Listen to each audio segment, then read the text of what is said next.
Hey Internet, it's RJ. Welcome back. Thanks for tuning into the show today. Now, today is Sunday, so you know what that means. We're going around the net with all the news you can use in the week that was in credit and finance. And man, oh man, do we have an action-packed week. So on the docket for today, we have Chase and their Q2 categories out. We have Southwest back with an official press release after we called them out for not having a press release last week with some more negative changes. And of course, the headline story of the week, US Bank and Smartly, that card. Is it going to live? Is it not? What's going to happen to it? We'll break it down all for you here. So, of course, if that sounds interesting to you, then go ahead, press the subscribe button, and let's get to work. Now, we will lead off as we move into the second quarter of the year. That means it's time for the Chase 5X categories for both the Freedom and the Freedom Flex. This to go around, we are going to have Amazon and select streaming services, which from Run on the Bank, the second channel, I love happy people and marketing material, but this one just doesn't fit because they've got this happy family just walking through, but it's streaming services. So nothing says get 5% back on streaming like going outside and touching grass, which it looks like the three of these people are doing. Why would you touch grass? I don't know. But either way, I just like that marketing material just doesn't fit the categories that they have. So either way, April through June 30th, you can activate them now. I don't really have any strong opinions about the categories. I think it's nice that they don't overlap with Discover. The primary complaint here is folks are going to have is like, hey, I have the Chase Amazon card, which I have. So for me, these don't do anything. Streaming, it sounds like a high earner, but it's really not. I probably wouldn't even bother switching over to it really, unless you're really going to remember to switch back. But I don't actually have any streaming services. I have Amazon Prime by default of having Amazon Prime service, but I think they're fine. They'll benefit some. If they're not, it's okay. It doesn't have to benefit you. Just whatever, no big deal. So I think we know how Amazon works, but feel free to complain down below. If nothing else, I do read them and talk to you guys. So moving right along, last week we had Southwest in the news because they were really slashing the amount of points you could earn on their fares, right? Except for business that actually went up 2 points, clearly showing a focus and a preference for business customers who likely pay more because they're not the ones actually paying for it, right? Billing it to a client or something.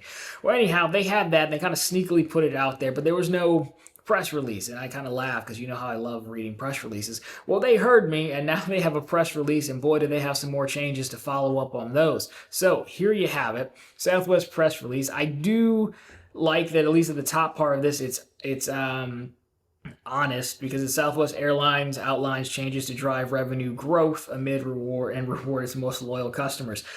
It is for revenue growth, that's for sure. The things you care about are in the bullet points. They break down in the first one, which is a check bag. So Southwest will continue to offer 2 free check bags to Rapid Rewards A-list preferred members and customers traveling on business select fares, and 1 free check bag to A-list members and other select customers. Southwest will credit 1 check bag for Rapid Rewards credit cards members. Of course, if you don't qualify, then they'll charge you for it. That starts May 28th. They don't tell you how much it's going to cost.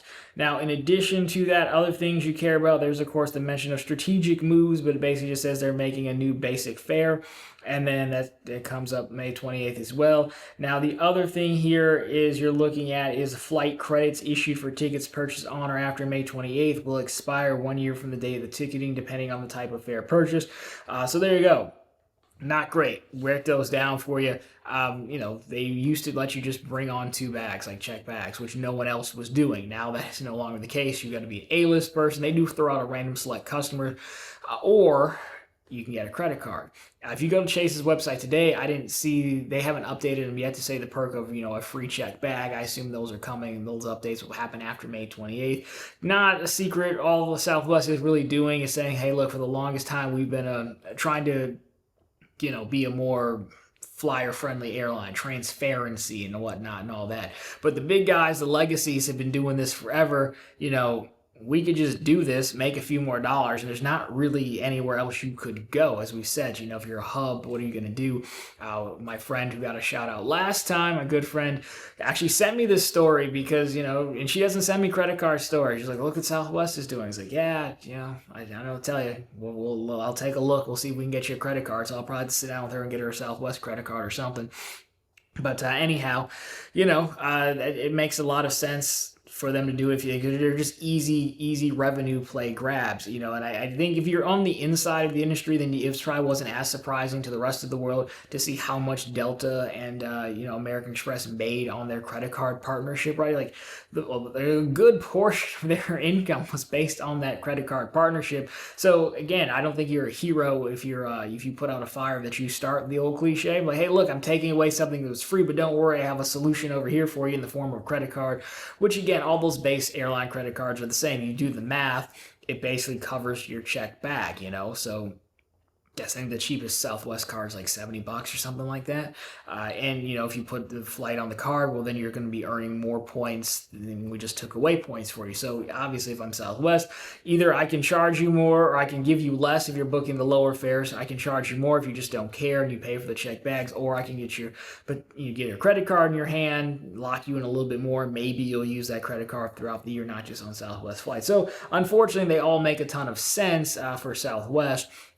And, you know, when the big guys have been doing it for so long, not that Southwest isn't big, it's just, you know, kind of like, yeah, well, who are you going to complain to, right? What are you going to do? So it's unfortunately, sound off down below. Let me know what you think about this, or, you know, I guess give me a Southwest card recommendation. I know there are a few of them, but I'm going to have to recommend them to somebody in a little bit. So let me know which one to go for. So anyhow, the headline of the week is U.S. Bank, a card near and dear to my heart, the U.S. Bank Smartly card. If you remember, we've talked about this quite at length. The card I have myself, as many of you do. It's U.S. Bank's 2% base card that ratchets up to 4% back if you have $100,000 with them. And, you know, that card's been all over the move. We've done a lot of videos on it. I actually have 2 more videos in the queue that will go after the tournament is over, you know, that we're playing in March. So anyhow, the news is that I heard from my U.S. Bank person, and it's been on Doctor and all the other major sites, is that all of a sudden earlier this week it came down from management that bankers could no longer write applications for the Smartly credit card in branch. However, the card is still available on the website for application. So, you know, there's that. And so that, hey, I can no longer take an application for it, leads to all sorts of speculation. I can tell you that until they don't know what's going to happen. Top management might know. I'm not that plugged in, right? But we've seen it floated that, hey, the card's going to be discontinued. I have not heard that at all. I don't think it would be discontinued. Why would you discontinue a 2% card, right? I think almost looking at this, we got to separate the credit card and the Smartly program. It makes a ton of sense to have a base 2% card. Everyone does, unless you're Chase or something. But, you know, everyone has a 2% base card. So what's likely to happen when we take this as, you know, first of all, I guess, why would you bench the card from in-branch applications? Well, I would imagine the bulk of Smartly sales are in 2 places. It's from people like us who are on the internet and knew about this and phoned in as soon as the card was live to either product change or apply for it. And then it's bankers going to their normal book of business and their clients and saying, hey, look, here's what I got for you. I know you've got 50 grand, want to move another 50 grand, or you already have 100 grand. It makes it an easy sale, right? So I imagine that's where the bulk of the sales are going to come from. Why not cancel it online? I don't know, but that's why I think they paused it in branch. So it's likely that they're going to rework it some way. We don't know how. I do not believe it is going to be outright discontinued as a product. I believe too much R&D and marketing went into standing this up. I'm sure on some level it's just a 2% card, right? But someone still has to do the work to bring the product to light, to market it, to build a product team around it, to support it, that whole thing. You know, so I don't think it's going to be discontinued. But I don't think when it comes back, I don't think it's going to be great. We've heard it could come back in like 3 to 4 weeks, give or take. But I think it will come back in a similar form, a recognizable form, but it will be different.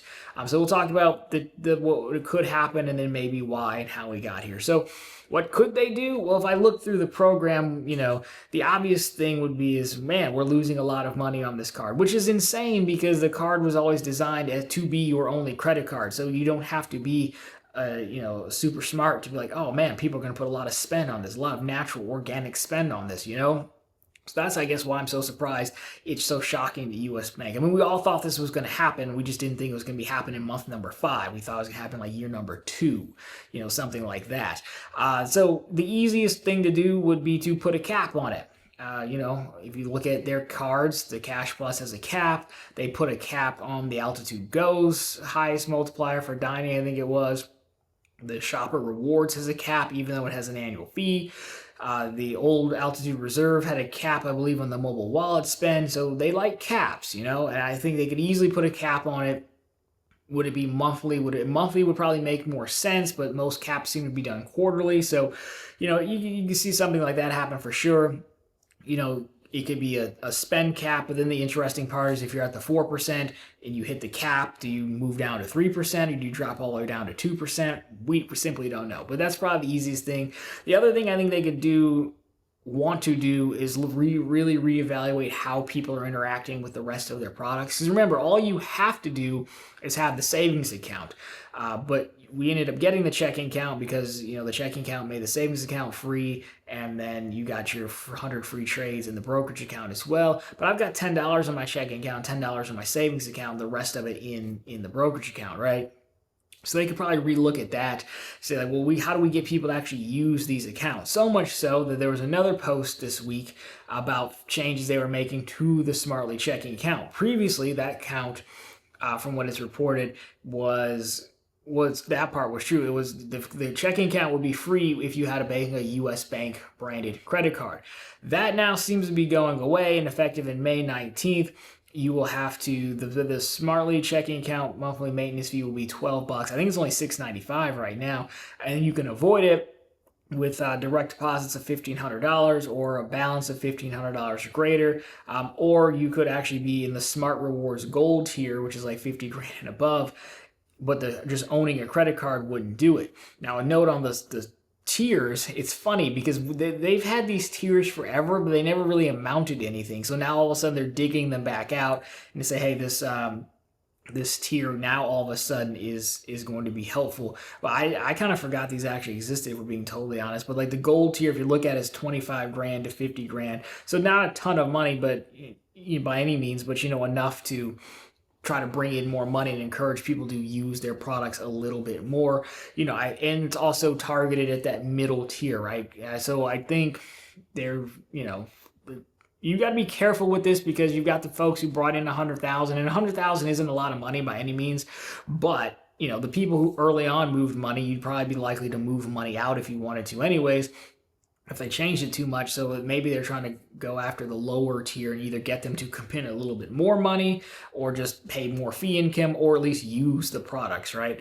So I think they could look at something like that. That was a long way of saying I think they could look at making you use the products more. And then the third option is probably you could change the tiers, but that one seems to be the most dangerous in my mind, especially so early on. Because you're so early on, I don't think people who moved in or moved more money have gotten comfortable yet, so to speak. So if I just moved in and you change something, maybe I'm really more willing to just move right back out. Would you want that? Again, 100 grand isn't a lot of money, but enough people do 100 grand.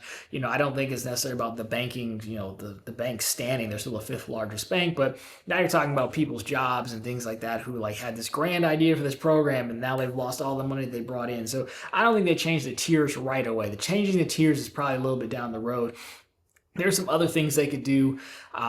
Smartly Card has its version of those Chase offers and Amex offers, that stack. You could look at cutting some of those as well, perhaps just to save money anywhere, but they're kind of running out of places to save money. So all that to say, I don't think it's going to be discontinued. There will be some changes. We'll have to wait and see. I wouldn't rush out and cancel anything or move any money. I would literally just wait to see what happens. It's entirely possible nothing happens and they phone around and they get a large budget increase for the product and then it's fine. Unlikely, but that's also a possibility. So I just wouldn't move anything. I'm going to continue to use the card as is. If I do think something will change, I do not think it will be discontinued. They're also going to change their Platinum card. They're going to change the name to the Shield card, but I don't think anyone cares about that, but I'm tossing that out there as well, just so we can say I told you so if it happens. So the last part of this is why? Well, I think we kind of sort of answered it, on the potential changes. I think it's very easy to see how the program works when all you need is a savings account. You don't really need the checking account. Sure, the checking account makes some things free, but maybe you don't even care about that. But you don't have to interact with the products. And unlike Bank of America, they don't really have anything to sell you right away. So if I can get you to move in and start using the other products, then maybe I can sell you equities and refinances and car loans and personal loans and things like that. They're just not there yet. But I'm really surprised they're doing it this early, just because of it's so obvious that this was going to be a card to use on every single purchase. And I don't even think I'm going to guess it's not even that much manufactured spending. I think it's just day-to-day purchases on non-category spend. I went back and looked at it. My Bank of America Unlimited Cash card, I had spent 60 grand on that last year. Now, a good portion of that was taxes and, home repairs and stuff. The stuff I usually spend money on by now. But still, that's just me as a single person who has 10 other credit cards they dole spend out over. An average family of 4 or 5, I can see how they would do some serious damage on this. So I'm really surprised at the miscalculation so soon, but again, we'll just have to wait and see. My final verdict is it comes out with a spend cap that's quarterly. They don't discontinue it by any means. I think it'd be too much of a bait and switch. It would be too costly, both from the money that's already been spent on it and going forward. I would also separate out the card from the program. The card itself is fine. The Smartly Rewards program is likely what's going to change, but we'll keep you posted. So anyways, we'll keep you posted, see what the rumors say. But again, remember, everything you read out there, including what I hear, is just still, it's mostly just rumor for now. We don't know for sure. So anyways, guys, if you like this one, drop me a thumbs up down below. If you find it particularly interesting, consider subscribing to the channel. So we're posting content just like this every single week. And of course, right back every Sunday with all the news you can use in the week that was in credit and finance. And of course, every single day over on ProfitfulContent.com, which is the channel's blog. Always linked down below for you and on the channel homepage, where the latest news stories, bank promotions, and of course, credit card offers. So if you do want to get into U.S. Bank, well, we've got promotions there. If you want a different credit card, we've got you covered as well. Anyways, guys, that'll do it for this one. As always, thank you so much for watching. I'll talk to you very soon in the next one.